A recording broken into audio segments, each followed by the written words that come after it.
Welcome, everybody, to Deliver Me a Podcast. This is Deliver Me a Christmas Movie, and I'm not going to waste any time introducing our special guest because you all know him. You may know him as James from Last Resort. You may know him as Jack from When Calls the Heart.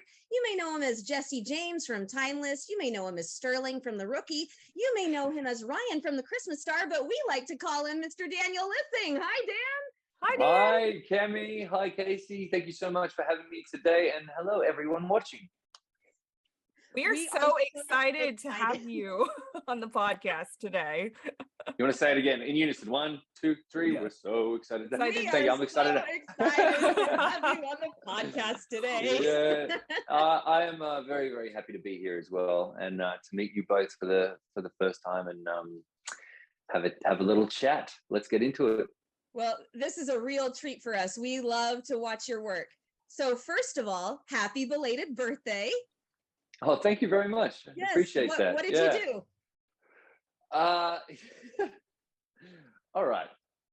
It's not exciting, by the way. Story time. Well, I've just been getting into tennis a little bit lately. I go to the gym. I want to kind of stay active, and I've been learning how to play tennis. I'm pretty terrible, but I'd had quite a big week of going to the gym. I'm doing a lot of boxing, tennis, and the day before my birthday, I was just on the tennis court picking up a tennis ball, and I threw my back out. So on my birthday, I was lying on my back doing nothing all day. It was not ideal. Oh, that's terrible. I know. What a downer story. But you know what? We had just gotten back. My wife had just turned 30 in September, and we went on a really beautiful trip for her birthday. That was a milestone. You know, that's a very big milestone. So I didn't have a milestone birthday, so it was okay. I was happy on the couch. I hope you had good reading material or good watching material or something. Oh yeah, I mean, I'm a TV and film buff. That's what I really like to do, to just switch off. So I think we ordered like a really good pizza from a joint down the road, and some sweets, and just watched some of our favorite television. It was actually a perfect day. I love that kind of stuff. You know, I'm a bit of a homebody. Yeah. Well, I was gonna say, did you at least get good food? Because that's really what it's all about. That's the important thing. I'm a huge foodie, and I think I've said this a few times before. I travel a lot, right? But when I travel, it really is. I mean, food, like, number one on the okay, what new kind of cuisine can we hook into, or what's a really good restaurant here, or whatever. And I kind of, living in Los Angeles, there's a lot of really, really great restaurants around here, great places to order in from. And we really do I like cooking at home for sure, but going out is and eating great food is really, really special. Got a few of my favorites here. Yeah, for sure. Okay. That's awesome. Yeah, food. Well, that might come up again later. We'll see. Yeah, go ahead. We'll get to that in a second. So, okay. So to start us off, we understand that you are a huge Star Wars fan. We may have listened in to our friends, the Suspenders Unbuttoned, and we heard a little tidbit of how much of a Star Wars fan you are. Yeah, there's a lot of films and franchises that I watched in my formative years, and this is a beautiful thing, and this is why I'm in this industry, because of the films as a kid that I watched that just sparked the imagination, that really inspired me. And as I got older, that's what it's really about, is just connecting to these characters, connecting to this world, connecting to this story. about connection. And as a storyteller, and as an actor, that's what, I always try and do is just connect to the character. And therefore, if I'm feeling it, hopefully it's translated across. And yeah, I mean, as a kid, and even, what am I saying as a kid? I'm still a kid. I've still got that inner kid, like very much alive in me. And Star Wars, I get chills talking about it, because it really is like one of the main reasons that I got into acting. Mm-hmm. The idea, I mean, I used to run around the house with my Star Wars toys as a kid, pretending to be a Jedi. Yep. I still do it now, messing around. It's just something, that world, like so many of millions and millions and millions of other people, that world has just captured the imagination. And for me, it's a lot to do with the music as well. I mean, John Williams for me is just such a brilliant master. I mean, brilliant he's the best. Yes, he is the best. And I was captured in the music of it, and then the world of it, the story really kind of really gets me every time, and I get to share that as well with my family. Like my family's all Star Wars fans as well. And oh, good. Yeah, so I got a great memory. The last Star Wars movie, my dad's a geek, he's just the best, most fun, open man you can meet. He's I'm very, very lucky to have a father that's such a funny goofball, but a good man, but Nadia and I, my wife, were in Australia when the last Star Wars came out. And what was it, Rise of Skywalker or The Last Jedi, or whatever it was. And it says Lucasfilm Incorporated on top, and then the comes in, the music, and then the writing goes up the wall.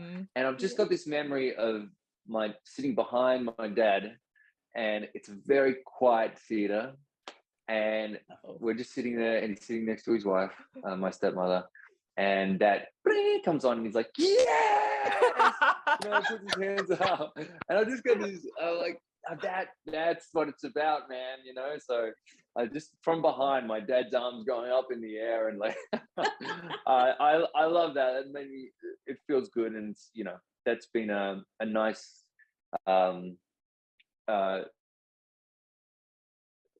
thing that we can share within the family, film, like, like you're saying, with your kids, Cammy, you get to watch things together, and bond over them, and that's the beauty of this industry, to bring people together.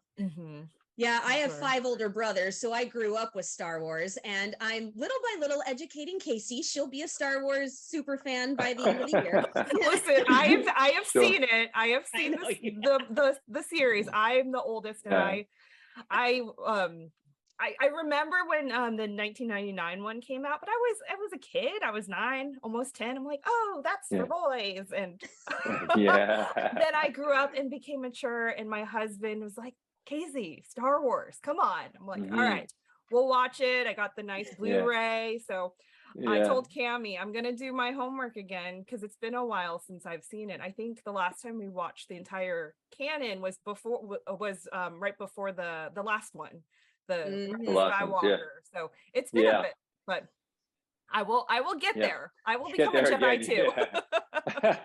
So Dan, with your dream of being a Jedi, from a child to now, what would your Jedi name be, should you get to play a character that you get to make up? I thought he was reaching for a notebook. No, I'm just wearing slippers, and I've got, like, I just got my toe caught in the fabric. You know how it is when you're wearing slippers, I'm just very relaxed. I'm wearing my nice white t-shirt, but all here it's just very relaxed. Tracksuit pants and slippers. We're good. I'm at home. Be comfy. Be comfy. Yeah, that's it. I have no idea. I have absolutely no idea. I mean, I could brainstorm some weird names. Denny, I don't know, but whatever. I'll take anything.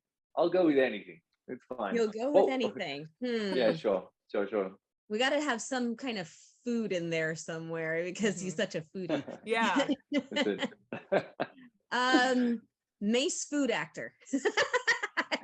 Fine, great, sold. There you go. Yeah. We can, do the lightsaber thing. We'll just, edit right there. Yeah, we'll just put it right in there. And then a pizza in my hand. Yes. That would be classic. Good. Another question we have for you here is, what is your favorite Star Wars movie from the first 6 episodes? The first 6 since they came out in chronological. 1 through 6, yes. 1 through 6. Definitely Empire Strikes Back. That would be 5. That one was yours, Kaycee. That was mine. Yeah. That's a good one. Yeah, it's a great one. Love that movie. All right. I'm testing your Star Wars knowledge here. Go ahead. This is how We're I want really to start. talking about Star Wars. This is my favorite. Let's just talk about Star Wars all day. I want a Star Wars Trivial Pursuit game with this question. So, yes, I don't think I told you that, did I, Kaycee? No. In the Return of the Jedi, what were the last 2 words spoken on the Superstar Destroyer before it's destroyed by the rebellion? The last 2 words spoken. The last 2 words spoken.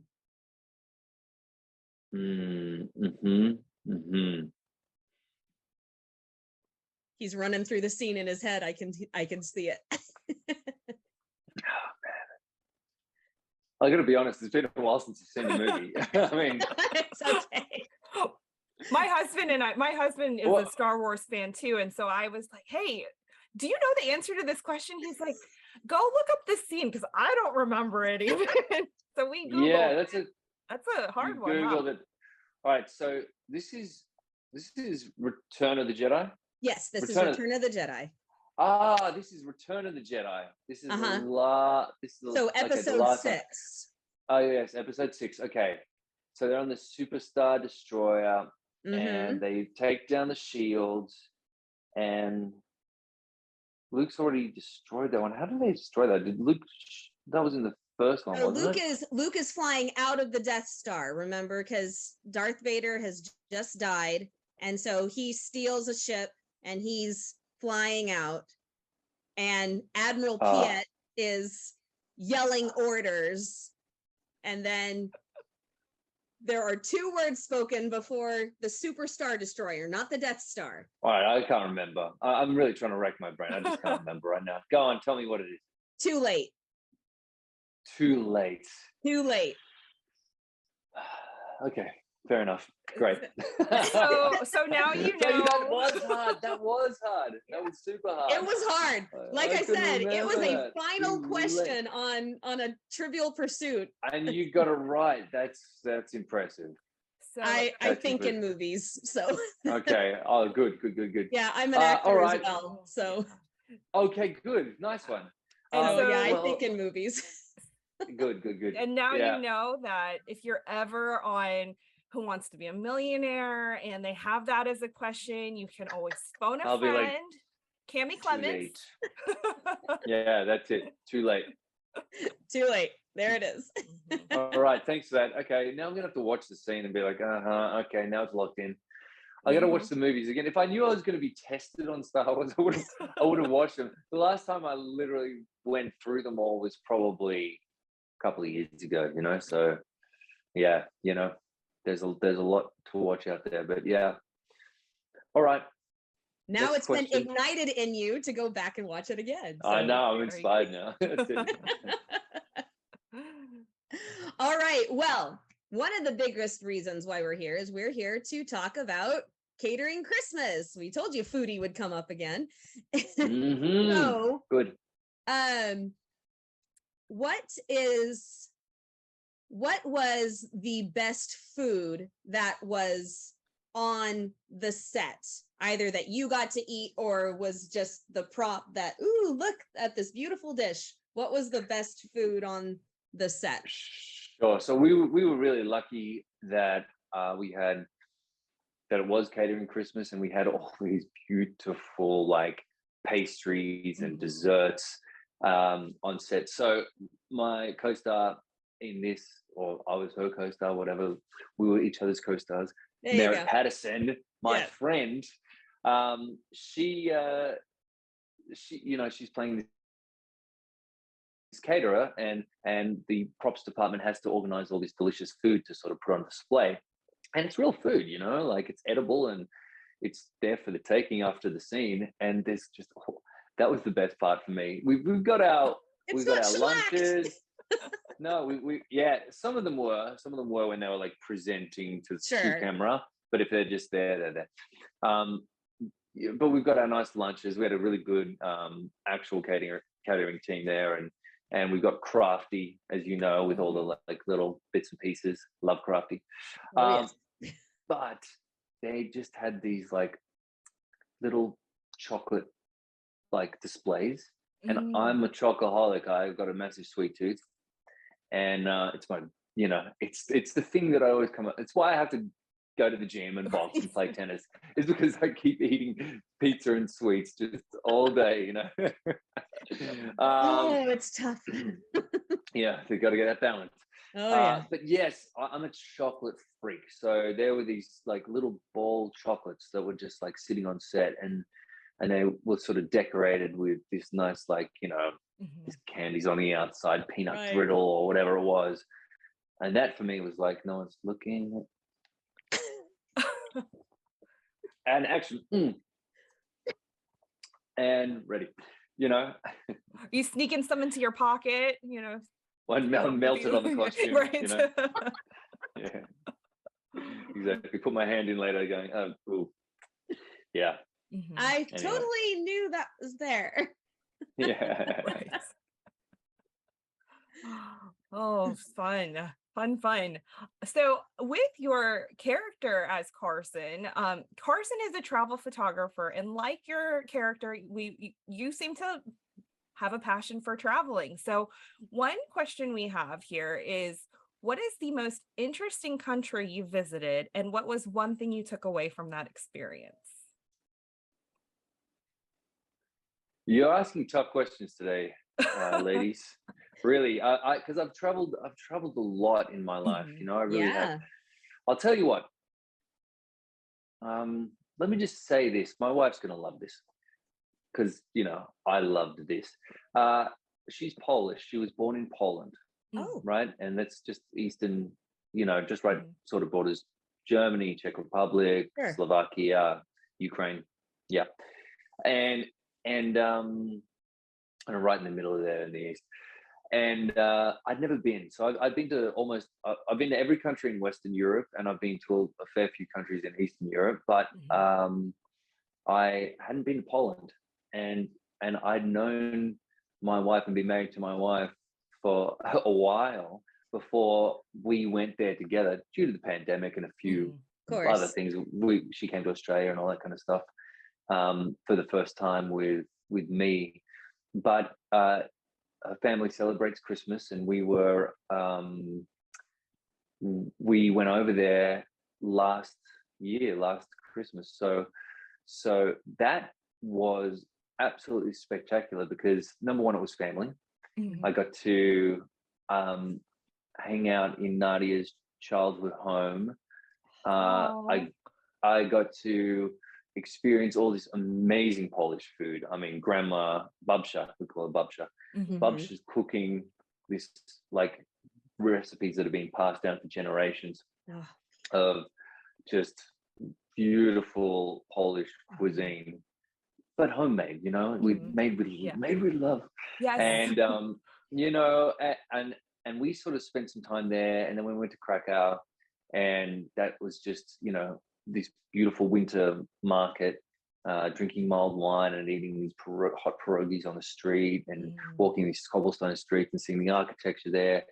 And then And then we went to this mountain town called Zakopane, and it's right in the south. And we hiked this mountain, and on one side you can see the Czech Republic, on the other side you can see Slovakia. You turn around, you're looking back into Poland. So you're right on the border of these 3 European countries, standing on top of this beautiful mountain. And we go back to this snow town, and it is just completely idyllic. You've got these like wood cabins all lined up next to each other, filled with great food and music and mulled wine, and these shops with, like, you know, it's modern mixed with old Polish tradition. And the way you get around, I'm not joking, you get on a 1-horse open sleigh with jingle bells. That is like the Polish Uber, man, in this town. So we were going from place to place on a sleigh ride. That's not magical at all. Wow. It was so magical. And you know, it brought my wife and I closer together. I mean, we're already close, but you know, you see where your partner comes from, and you experience their culture, and you kind of breathe that in, and you really kind of bond over that. She'd been to Australia a few times, you know, with me, and we both live in Los Angeles. We're away from our families. We're away from our ancestral homelands, you know, and so to sort of experience each other's culture like that is beautiful. And I guess I'm going to say Poland, you know, there's a million travel stories I have. There's a million things I've done overseas that, you know, just remarkable, eye-opening, lends perspective, engaging in so many different cultures and traditions, because I get into it when I travel. You know, it really does open one's eyes and heart. And I think it breeds empathy for all people when you understand that no matter how different we are, we all really are one and the same, you know? And I guess what I took back from Poland was tradition matters. It really does, because we were there at Christmas time and they had all these Polish traditions. And even though they weren't my traditions, I engaged in them, and I saw the family come together. And it was, look, we're on the Christmas theme right now. We're talking about my Christmas movie, but it really, it does matter. And as I think traditions, even if they're not your traditions, if some people have other traditions, fine. Tradition as a whole, just as a blanket statement for all the different things people do to bond with each other, with your family, or feel close with each other, that's a good thing. So I love that. Yeah, I think absolutely. I already we all kind of know that, you know. I knew that before I went there, but if there was one thing that really filled my heart up while I was there, and also because it's family now, you know, yeah, that was awesome. That is so special to be able to. It never hurts to be reminded. Right. We always have to remind ourselves of what's actually important. Yes. And I'm sure it made it even more personal. I mean, you know, we know that, like, oh yeah, family is important, and, you know, learning about other people's cultures are important. But I think, you know, just the fact that it was your wife's family and being immersed in that culture and her family and the town around, and just seeing a new place, it just makes it makes it personal, and it makes it so much more special. Oh yeah, absolutely. You know, because I traveled a lot by myself as well, and just kind of like, you know, I remember being, you know, just walking through the canals and back streets of Venice, Italy, and I was by myself, and this is a very romantic town. And like when you're walking around by yourself, it's a pretty big lonely place. And I'm like, oh, whatever. I was like, you know, my sort of late 20s or whatever it was, mid 20s. And there's this guy smoking a cigarette out just in the alley. I was like, hey man, how are you? He's like, oh, where are you from? And I'm like, Australia. He's like, cool. Who are you traveling with? Oh, I'm just by myself. He's like, hey, you know, his family. So fun for all the Italian speakers out there. I don't speak Italian, but the big mamushka came out, and I got invited to a big family dinner and sat and ate pasta with this Italian family, and drunk my body weight in red wine, ate my body weight in pasta, and and he was the only one that spoke English, so he's playing translator. And everyone else, like, I'm trying to have a conversation. That's what it was about. I was sitting around with this Italian family eating food and engaging in the culture. And by the end, I'm like, nice to meet you. Thank you so much. And that's what traveling is really about. It's just meeting people and seeing how they are. So little things like that are always memorable when you travel. But it's always about the people. It's always about their culture. It's always realizing that we're all so bloody similar. We really are. Yeah. So for those who consider going to LA as travel, what is the one thing that you have to do as a traveler to LA as far as you're concerned?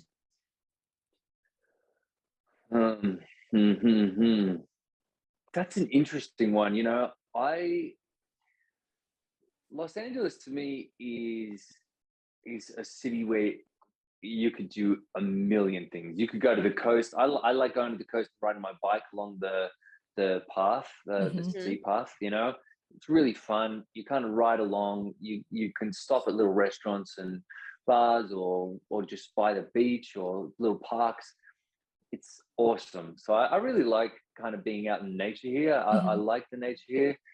Hiking up into the hills, and there's lots of hikes up there. You can sort of look down. So you've got that aspect of LA. I would definitely suggest if you're up for a little bit of a walk, there's some really kind of nice views from up there, and along the coast. But for me, can I recommend a couple of my favorite restaurants in LA? Oh yeah. And I got to tell you, I got nothing to get out of this. They don't know me. I might be a regular at a couple of these places, but there's this family, and I'm a meat eater. I do eat red meat. I'm gonna tell you 3 places that I think are just really, really worth a visit. Okay. Number 1. Take this down. Write it down. Carlitos Gardel. It is an Argentinian steakhouse on Melrose Avenue. It's right next to Melrose and Fairfax.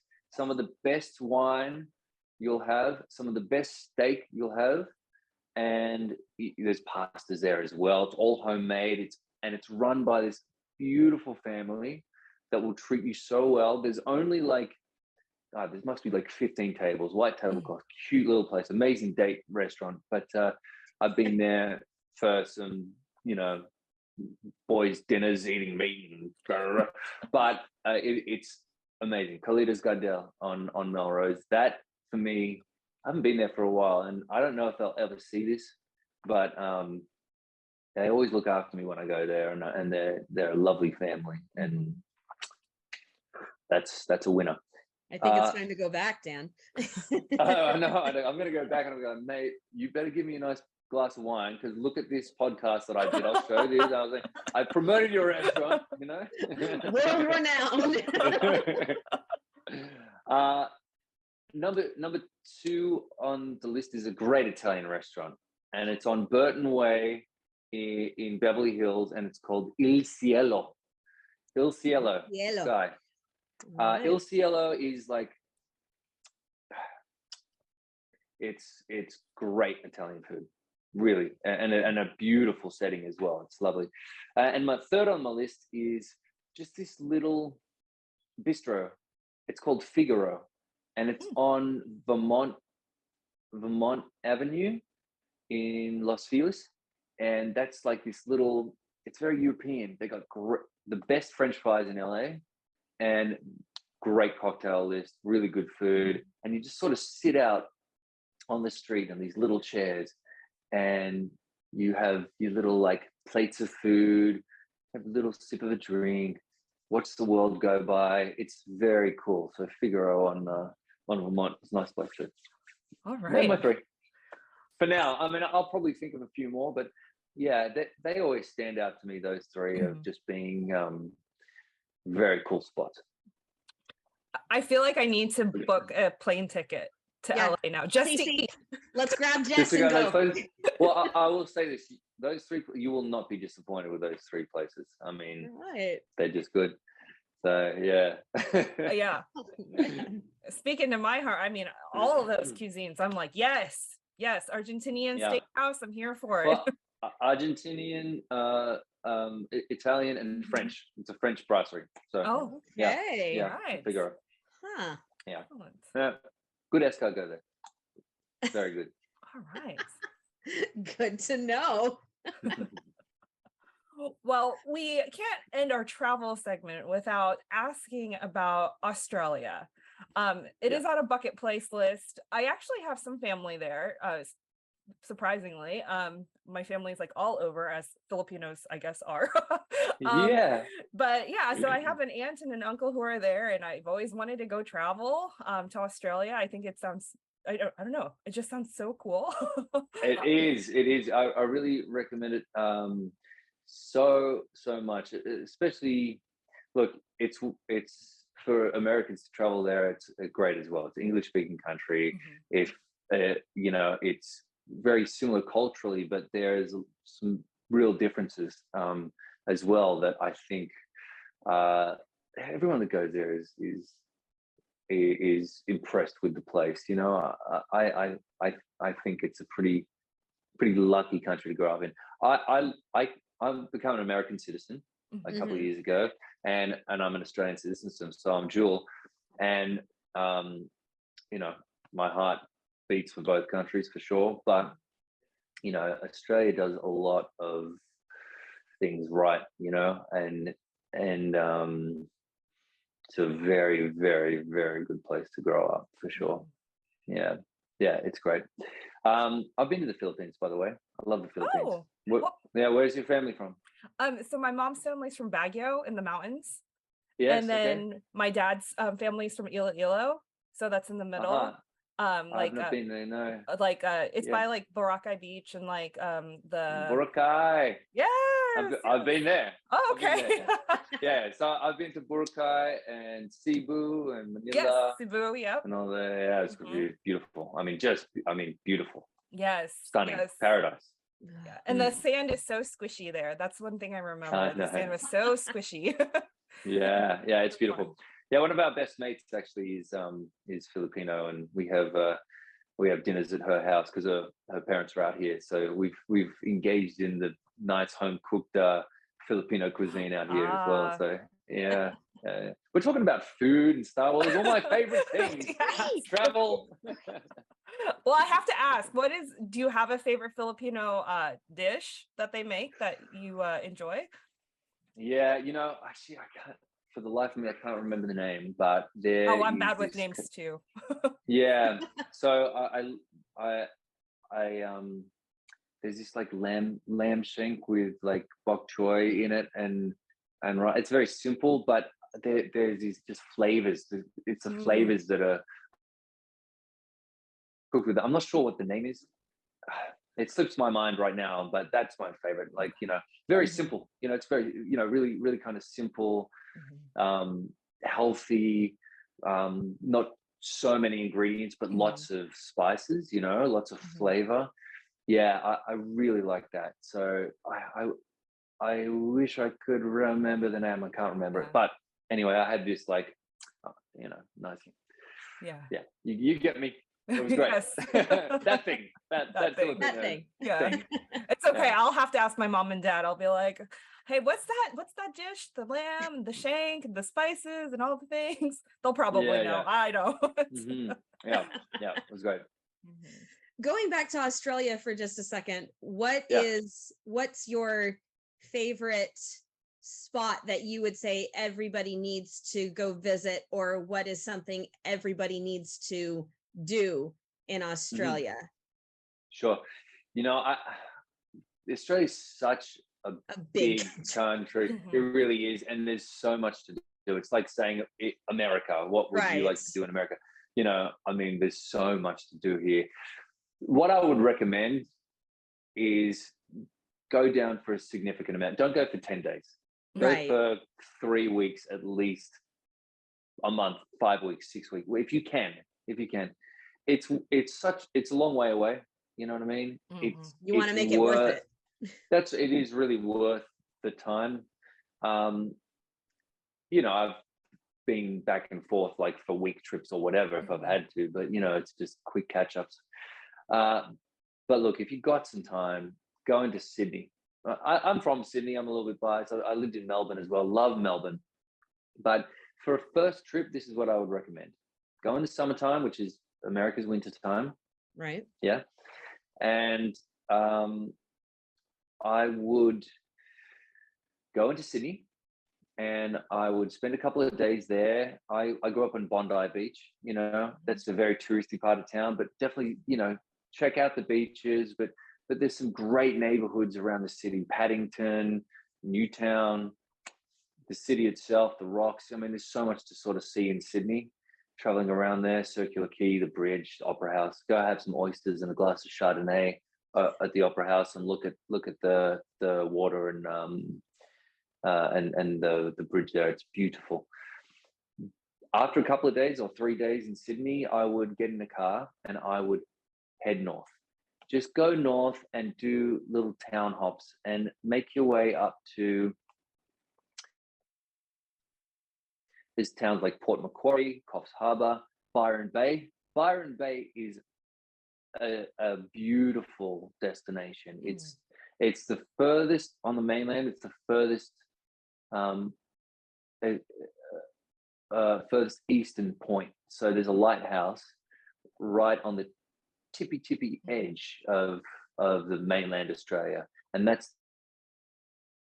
the most easterly point of the mainland Australia, and it's stunning, beautiful water, beautiful waves, great kind of like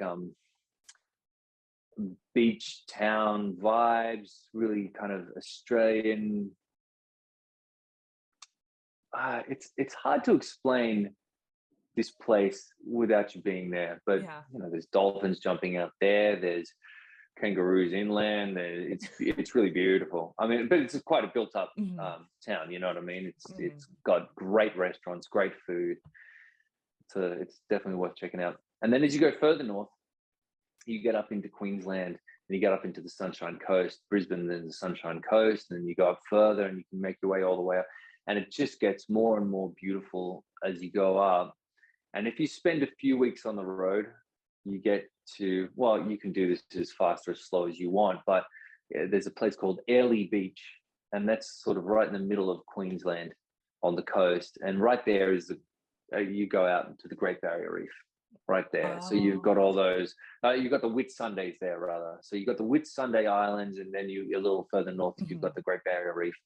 And the Whitsunday Islands, oh my God, that is just stunning, beautiful. Wow. Yeah. If nothing else, you can fly from Sydney to Airlie Beach in 2 hours, and you can get a boat out to these islands, and it's like proper stunning. Yeah. Wow. The Whitsunday Islands, WHIT, Whitsunday Islands. Check it out, Google it, and you're going to see some beautiful images, and you'll know what I'm talking about. The Whitsunday Islands. That for me is, I mean, just a great spot to check out. That's just the East Coast. There's so much more to see down the south, everywhere. I mean, Australia's such a beautiful country. I can go on and on. Although I don't think we've got enough time for me to talk about Australia. One of my dear friends, Sarah, and I, we're actually working on a screenplay that takes place in Australia. And so we have this dream to go over, and it's research, you know. Yeah, it is research. It's a tax write-off. Exactly. Yeah, exactly. You just tell your accountant, you know, yes, we had to go down there, and yeah, exactly. Yes. Yeah. That's awesome. Well, I hope you get it finished and made. Yeah. Oh, I actually, if I'm being completely honest, I wrote it with you in mind. Well, send me the script when it's done, and we'll see if we can get it made. Awesome. There you go. Yeah. Well, speaking of Australia, one thing I had discovered is you wrote a song, Rabbitohs. And we're talking about all my favorite subjects right now. Well, music. I mean, you're talking about all our favorite subjects: music, know, travel, seriously. food. All right. I mean, we're here for Christmas. All right, Rabbitohs. Yeah, So I it just is a jam. released that. It is Thanks, a jam. mate, Yeah. I was Thanks, like, this is good. I'm jamming here, and I don't even know what this is. So I went and Googled it. So I would love to hear the story. Like, what was the inspiration behind that? Did you? I assume you wrote it, did the music for it, sang it, obviously. Yeah. I'm gonna be writing and recording. I've already started with a buddy of mine, and I'll be releasing some other songs that are not in that kind of similar to that kind of vein. But I released that song out of pure passion because let me tell you about the South Sydney Rabbitohs, a rugby league football team in Sydney. And we have it's like as popular as NFL is here, NRL, National Rugby League, is exceedingly popular in Australia. And I grew up in Sydney, and Sydney was the birthplace of rugby league. And there were a few they're all over the country now. We've got teams in Melbourne, up in Queensland and beyond. And we followed a team when my grandparents had come over to Australia in 1950. They kind of integrated into the society. They had their boys and daughter, and they lived in a suburb called Randwick, Maroubra first, and then Randwick. It's all the eastern suburbs there.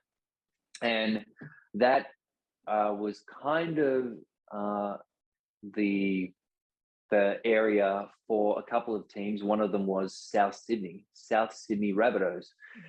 And the Rabbitohs, rabbits, but the Rabbitohs, the way they got their name was because back in 1908, when the rugby league was made, a lot of the players would, for their day jobs, would be out selling Rabbitohs in the blue collar areas of Sydney, around Surrey Hills area. So this is a really working class team. It's a blue collar team, and a lot of the meat that the poor people around there could afford were the rabbit meat. So they would walk around with their bells going, "Rabbitoh, get your Rabbitohs," holding up their rabbits from from hunting, wherever, and they would sell that meat to the people. And then when this rugby league thing started, they're like, "We should call ourselves the Rabbitohs. Like, we've got a few fellas here that sell them, so we're the Rabbitohs." Right. And it started as this really working team. It was over 100 years ago, 1908.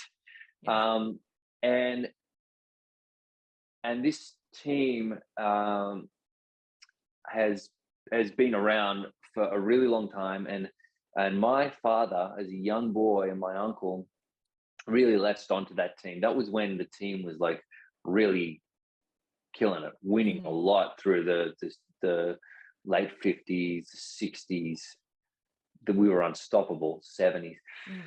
When I was born, we started losing for like decades. Oh, no. Yeah. So, I mean, we were the worst team, but I loved them. I came out and my father held me up and he's like, "You are a Rabbitohs supporter." And that was it. Little Rabbitohs baby onesie. Oh yeah. I mean, you should see my niece. We're all like, they're all at the games, and we've all got our jerseys. I've got, in fact, you see behind me right there where my finger is, that's a Rabbitohs hat right there. Oh my gosh. Perfect. Yeah. I've got a whole bunch of gear in there. So this is just something, a club that's really important to my family. And while I'm over here, I watch all the games live, much to my wife's, chagrin. 2 o'clock, 3 o'clock, 4 o'clock in the morning, I'm up watching on streaming it live. Yeah, and I'm like, "Come on, get it!" Yelling at the screen, and I'm like, "Oh, this bloody ref!" Whatever I'm saying to the referees, whatever. But I will say, I have fans through my work. and the South Sydney Rabbitohs has a fan in me. You know, I'm just like a massive fan. I'm like, I love the club. I've followed it my whole life.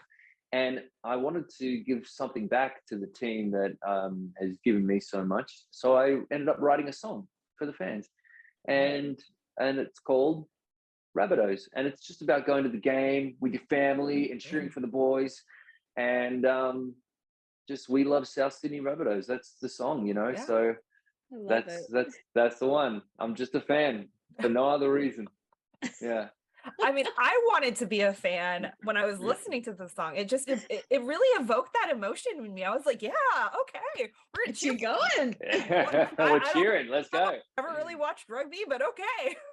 Yeah. I mean, I'm a big rugby fan. So we've been going pretty well over the last few years, and we won the whole thing back in 2014, and that was for the first time in 41 years. So wow. that was the first time I saw us win a grand final, and that was special.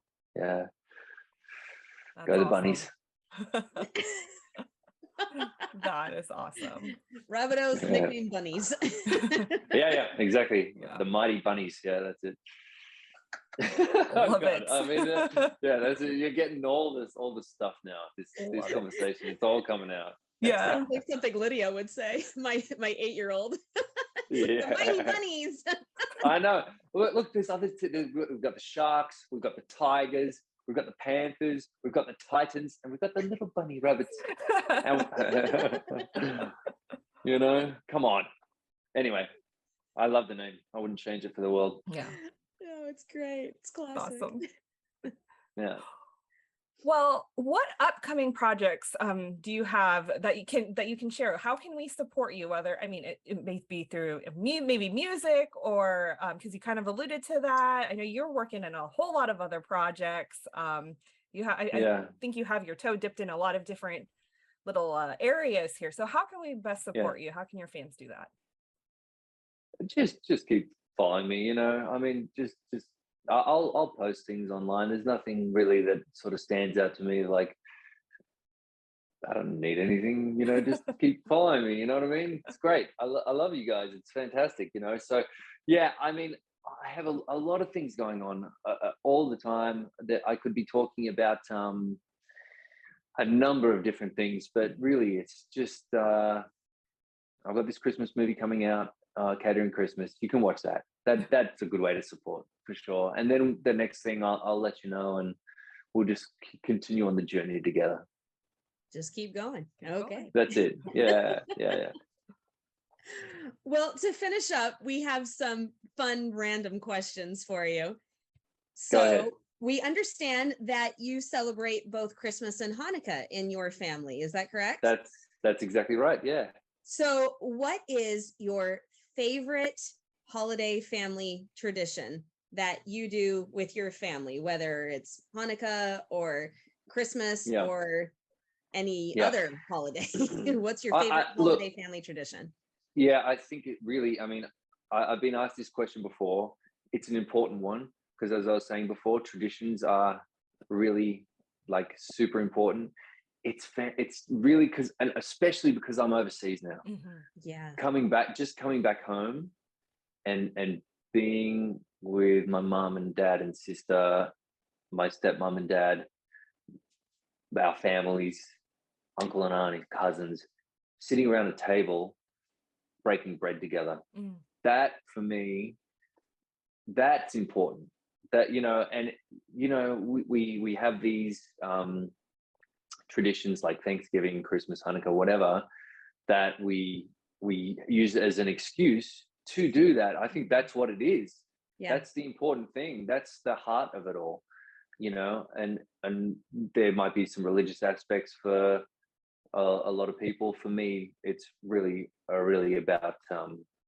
It's just about being together. It's the tradition of it more so than anything else. And yeah, I miss my family a lot. It's been a long time actually since I've been home. So I would really love to do that more often than just once a year. You know what I mean? Mm-hmm. Yeah. That's my favorite part of that year for sure. But it does make me nostalgic and hungry for more of that. kind of connection with the loved ones. Absolutely. You referenced your niece. So what is the best gift that you've given her? What's the best gift Uncle Dan has given your little niece? I got her horse riding lessons last birthday. She just had a birthday now. She wants acting lessons from me. Acting and singing lessons. So she's going to be, so Charlie Rose. Hi, Charlie. I love you. Charlie Rose just turned 7. Wow. She's going to be a star, this girl. She's the sweetest. Yeah. She is just the sweetest, most open, friendly, get after it kind of girl. You know what I mean?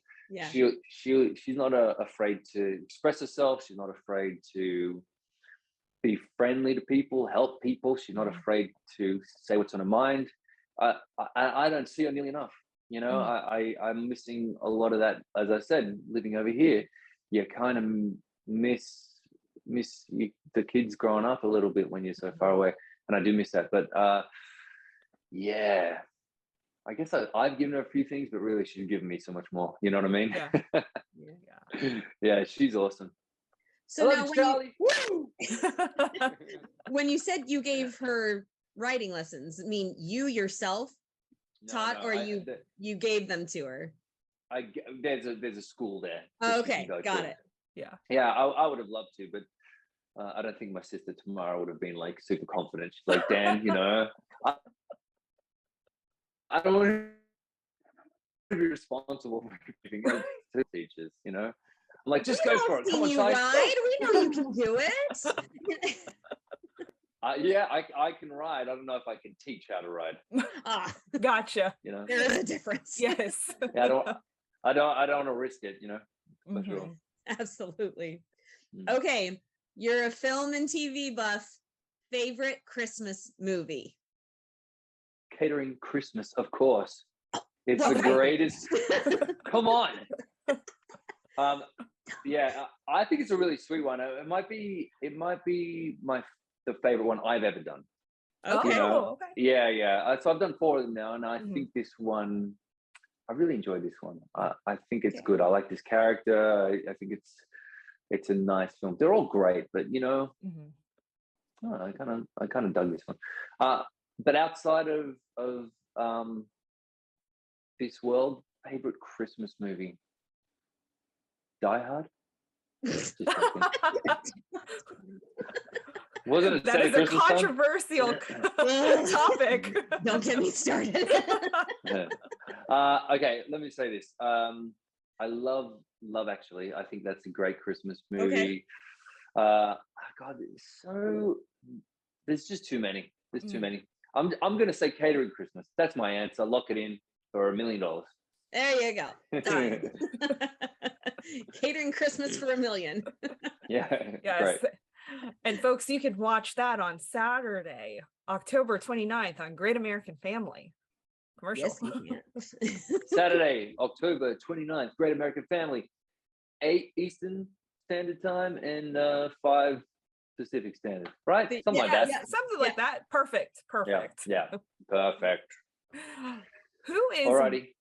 Oh, we're still going. Okay. Yeah, two more. Just 2 more questions. We got 2 more. Please. More questions. I'm all in. Rapid fire. Who is one person that has influenced you either professionally or personally?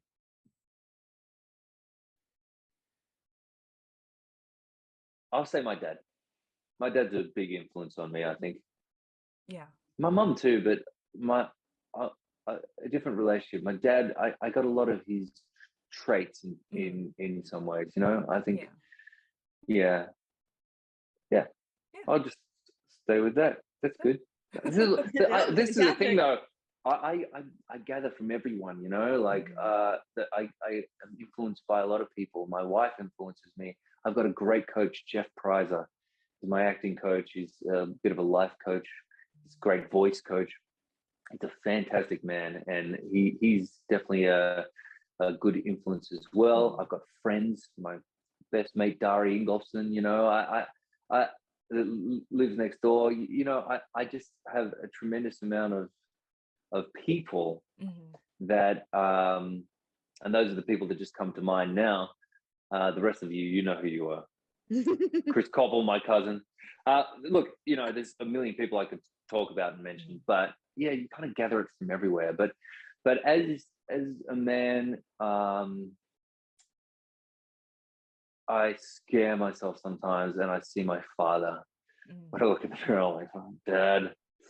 Oh man, you know, and you kind of, when you see, you know, you must feel it too. Sometimes you'll see your mother's in you or your father, and you just be like, oh man, no, all right, I guess, you know, that's a good thing. Even though it's children, we're like, oh man, come on, I don't want to be like this. but really, it's a beautiful thing to know that something's being passed on, you know. Who is one actor that you've never worked with that you would love to work with? The questions are so hard. I mean, like this is not simple answers here, because I'm just in awe of just so many talented people. Who would I love to work with? I mean, realistically, I mean, I think he'd probably kick me off set because I wouldn't be good enough. But Christian Bale, I think, would definitely be someone I would like. I think I just like to watch him work. You know, just to watch him and feel his energy. You know, he's just one of my favorites. He's a freak. Yeah. You know you are. I don't know if you probably won't ever see this, but you're a freak, man. Lots of love to you. We'll send him that clip. You know? Love it. Yeah. Love it. Well, Dan, thank you so much for coming on and talking to us about your family history, your food love, your love of travel, and your Christmas movie coming up. We're so excited for it. Yeah, thank you so much for having me, Cameo, Kaycee. It's been like a pleasure talking to you, and I really enjoyed all the subjects that we covered. It was all my favorite things. Okay, Kaycee, write this down. Make a note. Yeah, so where can people find you on social media so they can continue to follow all of these things that you have your toes dipped in? Sure. You can find me on Instagram and just Daniel Lissing, Lissing. And I've got the blue tick next to my name, the verification. Same on Twitter and Facebook as well. I've got pages on there. I kind of link them all. You know what I mean? I use Instagram as basically the hub. But they're all verified. If it doesn't have the blue tick, or if it's coming from another account, it ain't me. That's it. Yeah. Yeah, I think someone tried to contact me once. I'm like, no, you're not Daniel Lissing. Yeah, actually, I've done this before, but I'm going to do it again right now. I was just thinking if I should or not, but I will. Public service announcement. I will never send you a personal message from Daniel Lissing's private account asking for money. Ever. It's not me. It's some scammer. No matter the story, please do not fall for that BS. Just the verification, the ticks, that's me. And let's whoever's doing that, stop it, please. Yes. That'd be nice. And you're on Cameo too, aren't you? Oh yes, let me tell you about Cameo. So I'm doing Cameo and I'm raising money right now on Cameo. It's sort of why I got onto it in the first place. Essentially, I just wanted to give back a little bit. So I take the money from Cameo and I put it in different little charities that I want to every month or two. But this time I'm doing it through a friend of mine. Well, we're not friends yet, but we're acquaintances. We know each other through work. Jessica Sherman has a foundation called A Cause for Entertainment, and I'm linking that foundation to my Cameo. So if you have a Cameo, you can all the proceeds will go to that foundation. And what they're doing is raising money for breast cancer research and cures right now. And that's something that's very close to me because my mother is a survivor. Yes. I was, I saw her go through hell and make it out the other side. She still has a lot of health issues because of the toll that the whole experience took. I mean, I could go into details. I won't do that now. But this is a subject that's extremely close to me, and I know a lot of people out there have dealt with cancer personally, or had family members and friends that have dealt with it. And look, this is something that we have the capabilities, I believe, to really invest in and take some serious steps forward now in regards to getting some good therapies out there that can knock this thing out, so it's not a death sentence for people. So whatever it is, even if it's just because you believe that you want to donate, go through me with Cameo. 100% of the money will go to this foundation, and we're going to raise as much money as we can over the next month or two. I'll have that on there for a month or two, and let's raise some money. Birthdays, just saying hi, pep talks, whatever you want, book me on Cameo, Daniel Lissing, and all the money will go to that very good cause. Excellent. Well, thank you for sharing that. We will be sure to share that out when we post our interview with you. Awesome. Cool. All right, everybody. We hope you enjoyed it just as much as we did. And don't forget, Saturday, October 29th, watch Dan on your screen in Catering Christmas. Bye, everybody. Bye, everybody. Bye, everyone. Thanks for having me.